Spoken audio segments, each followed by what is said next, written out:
Assalamualaikum warahmatullahi wabarakatuh, teman-teman semuanya.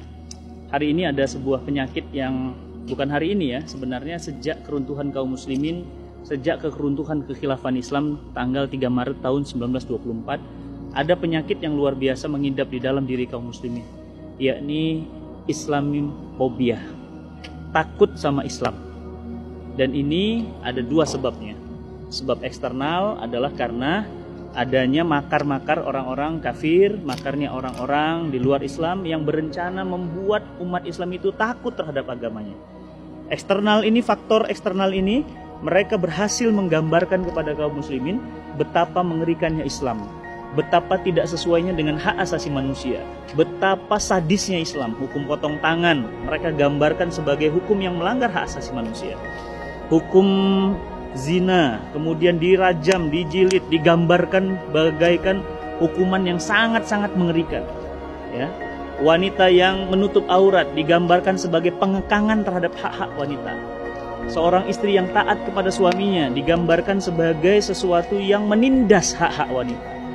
Waris 2 laki-laki dan 1 perempuan dianggap adalah bagian dari pelanggaran hak asasi manusia untuk perempuan. Eksternal faktor ini menggambarkan kepada kita, terus menggambarkan melalui media, melalui pendidikan, melalui kurikulum, digambarkan ke dalam benak kita bahwa Islam itu mengerikan, sadis. Bahkan digambarkan Islam itu suka perang. Ditunjukkan ya sejarah-sejarah kaum muslimin yang kemudian diiringi dengan air mata dan darah. Peperangan-peperangan, umat Islam selalu membantai dimanapun berada. Dibuatlah gambaran seakan-akan jihad itu sebagai sesuatu yang sangat menyeramkan. Faktor eksternal berhasil membenamkan pemikiran dalam benak kita, Islam menakutkan, mengerikan. Ditambah lagi dari faktor internal. Sudahlah faktor eksternalnya datang, faktor internalnya umat Islam tidak mengerti Islam. Coba antum bayangin, antum ditakut-takutin sama kuntilanak. Antum nggak ngerti kuntilanak itu ada apa enggak, makin jadi nggak takutnya.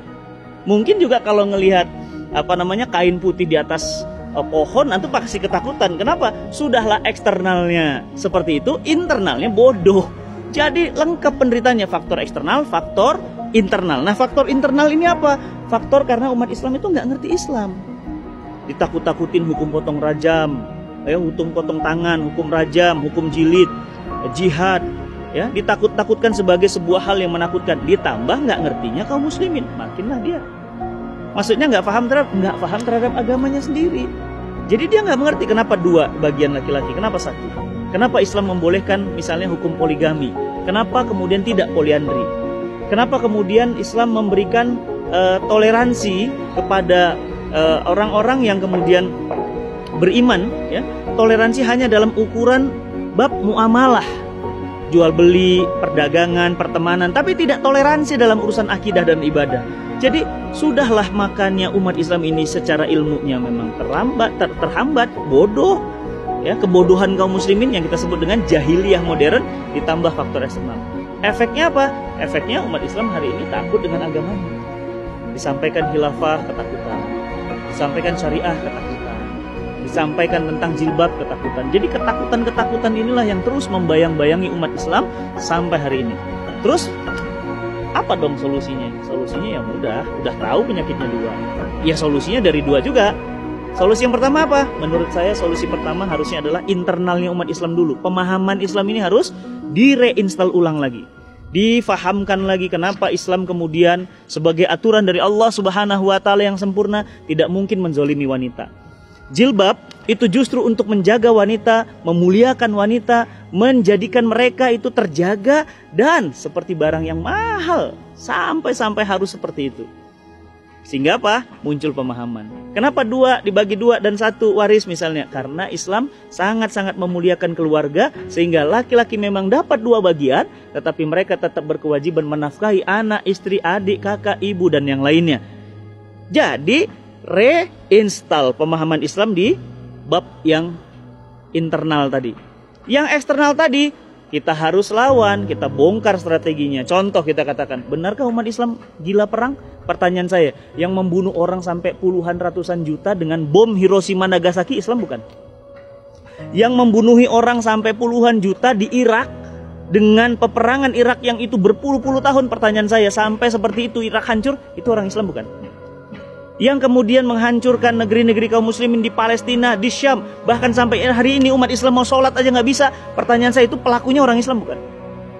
Jadi nggak adil dong bro, ya mas ya, mbak ya, nggak adil dong ngambil satu capture kemudian mengeneralisir. Jadi yang jelas bahwa apa? Bahwa potret problem eksternal ini harus dilawan, dibongkar, dijelaskan kepada mereka bahwa apa? Eksternal itu adalah bukti bahwa jahatnya mereka terhadap kaum muslimin. Apa kata Allah? Yuridu ya ayyufi'u nurullahi biafwahihim. Mereka hendak memadamkan cahaya agama Allah dengan mulut-mulut mereka, dengan media-media mereka, dengan mimbar-mimbar mereka. Akan tetapi Allah akan tetap menyempurnakan cahayanya walaupun orang-orang kafir tidak menyukainya. Maka jamaah yang dirahmati Allah, dari sini kita jadi faham bahwa eksternal faktor ini bisa kita halangi, bisa kita hindari, bisa kita jauhi, bisa kita atasi kalau internal faktornya kuat. Maka alhamdulillah saya sekarang senang banyak kanal-kanal dakwah, banyak majelis-majelis taklim, banyak majelis-majelis ilmu. Itu untuk apa? Mereinstall Islam. Maka sahabat semuanya, faktor eksternal akan bisa kita halangi, akan bisa kita jauhi, akan bisa kita atasi dengan pemahaman Islam yang sempurna. Maka sebab kemerosotan umat Islam menurut yang saya pahami adalah karena jauhnya umat Islam dari pemahaman Islam yang benar. Maka yuk sama-sama kita perbaiki pemahaman kita dalami lagi akidah kita dalami lagi syariah kita dalami lagi bab dakwah kita, sehingga muncul kebanggaan bahwa Islam adalah agama yang mulia, agama yang harusnya dipeluk oleh seluruh bangsa dan seluruh manusia, sehingga kemudian Allah Subhanahu wa taala pantas mengatakan, "Walladzi arsala rasulahu bil huda wa dinil haqq liyudhhiru 'ala dini kullih wa kafa billahi syahida." Ya, maka wajarlah kalau Islam selalu dimenangkan, karena Allah Subhanahu wa taala nggak mungkin mengutus agama sempurna, separipurna kecuali Islam. Ayo teman-teman semuanya, rajin belajar Islam, mengkaji Islam lebih dalam sehingga kita bisa mengatasi eksternal faktor dan kita akan kembali mulia bersama Islam. Assalamualaikum warahmatullahi wabarakatuh.